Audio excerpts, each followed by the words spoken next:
Welcome to Penrose Learning, where we make understanding easy. We will build a small plush panda from soft faux fur and basic supplies. Gather exactly 1/4 yard black faux fur and 1/2 yard white faux fur. Cut 2 body panels and 2 ear panels from the pattern pieces.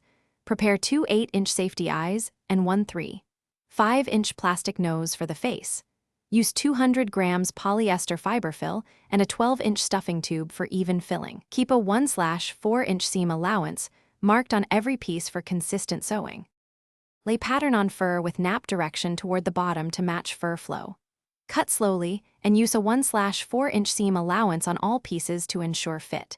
Mirror match left and right body pieces before pinning to reduce errors.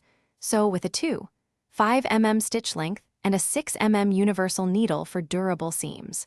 Attach ears, arms, and legs with reinforcing backstitches where they join the body. Leave a 2/5-inch opening at the base to insert 200 grams polyester fiber fill later. Stuff in small increments to achieve about 25% density so the panda stays cuddly. Use a 12-inch stuffing tube to push fiber fill into narrow limbs and inner seams. Place eyes 2/5 inches apart center to center and press safety backs firmly for child-safe attachment.